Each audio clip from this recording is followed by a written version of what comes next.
Alright, hello everyone and welcome to a recommended video. This video is recommended and brought to you by Elusive Studios, who wanted to see different formations that could be set up with different clone armies. So in this video we'll be splitting this up into two parts. Part 1 will be more about blending and different ways you can actually split up your clone army. So we'll be splitting it up between Phase 1 and Phase 2, we'll be splitting it up when the years that they were released, those sort of things, and for that part, I'm just going to keep it in one big block. And for part 2 of the video, we're going to be talking about different formations you can actually make that look aesthetically appealing. So different little sections here, different little chunks, different little officers out front. Just little ways you can help to improve your clone army, look the most aesthetically pleasing, as well as have good blending, as well as just get the most spatial, beneficial area that you can for the amount of clones you have, for not so much of a big clone army. So let's go ahead and dive into part 1. Alright, so welcome to part 1. In this first part of part 1, we're also going to break this up into two parts. I'm going to be fast forwarding through a setup of the clone army, and this first one, we're going to set this up according to Phase 1 and Phase 2. So we're going to have Phase 1 over here on the right side and Phase 2 over here on the left side. And so we're just going to kind of say a few good things, a few bad things. Again, we'll just fast forward through that. That'll only take hopefully a minute. And as well as just a few different points of interest. First thing is, this is not intended to have a ginormous clone army. You don't need that for this setup. And second thing is, you're probably going to need some good base plates. So that's probably the first recommendations, is have some good base plates. Have all your base plates connected together, so that way you don't have random different plates with different clothes, as that looks pretty bad. So let's go ahead and get into setting this thing up.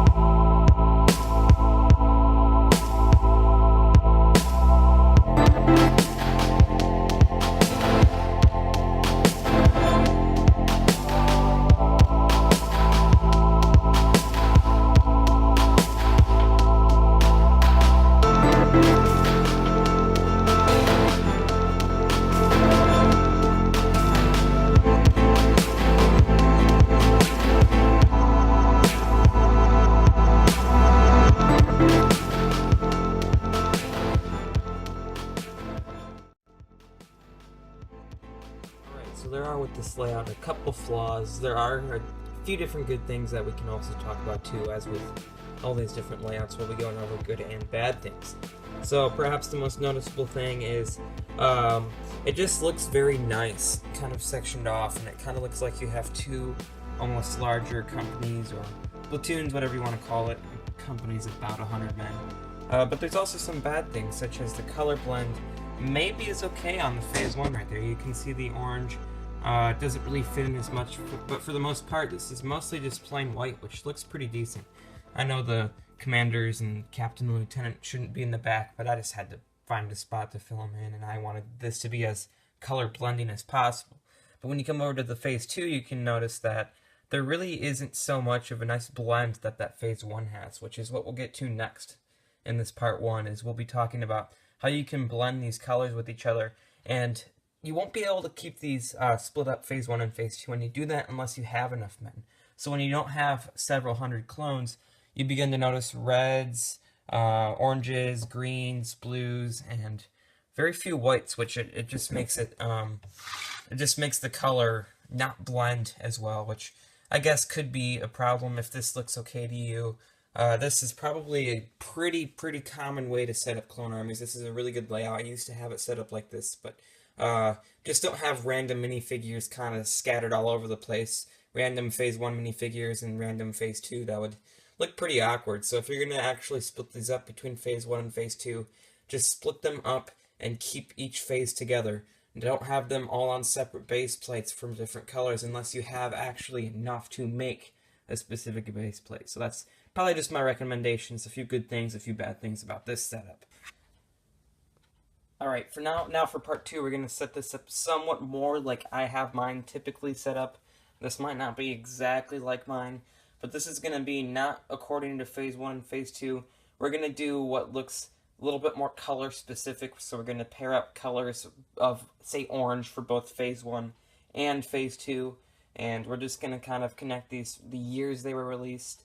So the original Phase 1 and the original Phase 2, those look pretty good together, so we're going to have those in one little couple rows with each other. So we're going to go ahead, and this is not going to be phase specific, but this will be more of a blending sort of setup that you can use more color specific. So let's go ahead and set this thing up.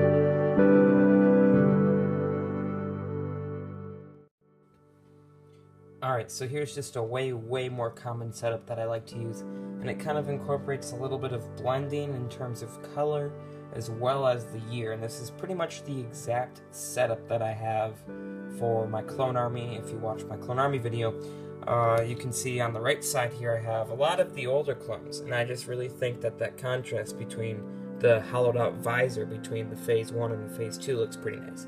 Although there is a little tiny bit of a miscoloration between the red clones and that random green clone. You can see there's still a little bit of blend with that red and that maroon color right there. And also just try to look out for things where you can fill in spots. You see I can't make a complete row. Whoops, didn't mean to do that. Anyways, and I still happened to find a spot to fill in those 91st Reconnaissance Corps clones right there. That blends in very, very nicely with those hollowed out visor recon clone troopers, and it just fits together all around pretty well, and it just happens to be coincidence that I had 2 empty spots, but it fits well. As well as over here, you can see this is probably the most obvious instance of color blending. I have my Phase 1 Bomb Squad troopers, as well as my Utapau and 212th Attack Battalion troopers, and that really just looks really nice together. As well as right here, you can see that I have the Kashyyyk troopers along with the Horn Company, as well as some sergeants mixed in there. So there's a few miscolorations here and there. There's not a whole lot of blend between these officers right there. But again, another little instance right there, I have Commander Fox that I happened to just put behind there. A couple of those ARF and ARC troopers. The only downside of setting your clone army up this way is that there's not really that big of a distinction between Phase 1 and Phase 2. If you really want to hit hard on the specific phase, if you have a lot of Phase 1, for example, I really like these clones right here, these original Phase 1 clones right there, but they don't get a whole lot of attention being set up in this way. But you know what, that's okay, because it's sort of sacrificing them for the good of the whole. And just all around the blend looks pretty nice. And as you get more and more clones, you just kind of expand out this way with the orange, or you expand out that way with on the right side with the white. And I think that's just probably a fairly unique way that I like to set mine up. It's worked well in the past for me, and I think I'm going to continue to set it up this way. So let's get on to part 2, where I'm going to actually be talking about different formations you can use, so stay tuned. Alright, if you made it this far, I'm pretty impressed, so thank you for watching this far into the video. But for this part 2, probably a little bit more useful of the part, so maybe you even just skipped right on to this part. I'm going to be setting this up, and I believe I'm going to try to do sets of 16, so I'm going to kind of like section off. I'm going to have one square of 16, and then another square of 16 in front of that, and to the side of that 16, 16, 16. It's not going to look so random that there's going to be different squares and different units, lines kind of all randomly all over the base plate, but this will be kind of a squared off version of just the big block. So we're going to see what this looks like. And I'm going to have to compress it, so I'm going to be setting 2 studs apart instead of 3 like I normally do. So let's go ahead and set this clone army up.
so now that we have that set up, this is probably the most common way I've seen Clone Army set up.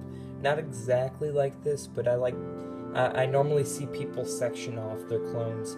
They normally have, a squad of orange clones here, a squad of just plain Phase 1, and this is probably a really effective way of setting up your clone army if you don't plan on growing very rapidly, because it's difficult to actually buy more clones and create more squadrons. I mean, you think you could just add on, but once you want to put those in a specific squadron, you have to move everything around, and it gets somewhat difficult, but at the same time, if you have enough spaces, you can just fill it in fairly easily.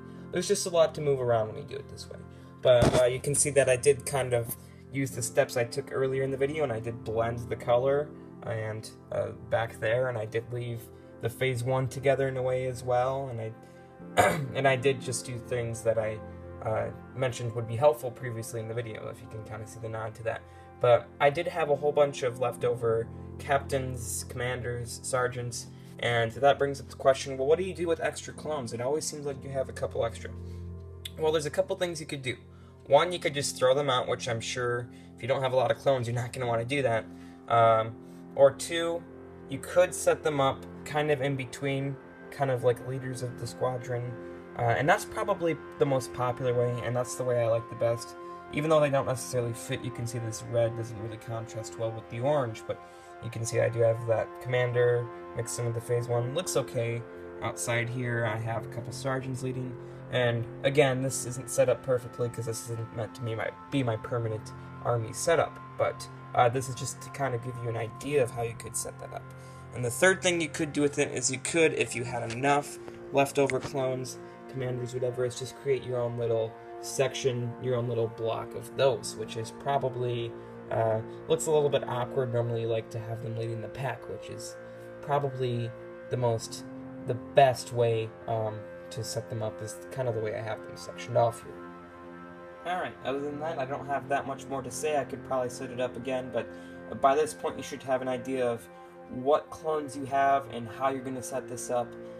Just kind of take the steps I've used and shown you, just kind of helpful tips. You don't necessarily need to set it up exactly like this, because everybody has a different amount and kind of clones, which makes their army all unique, which is the fun thing about clone army collecting, is everybody's clone army is unique. You can set yours up in different ways, which is why I just wanted to give you a few helpful tips to set yours up in the most pleasing to the eye possible way, the most aesthetically pleasing army. So this is just a couple steps. Again, brought to you by Elusive Studios. He recommended that I do this video. Very glad you did. Thank you for recommending this, and I think this was a pretty fun video to make. There's something just peaceful about setting up a whole bunch of clones. I don't know what it is, it's just kind of fun. But if you enjoyed this video, if this was helpful, be sure to like and subscribe. So thank you for watching. Be sure to have a great day, guys.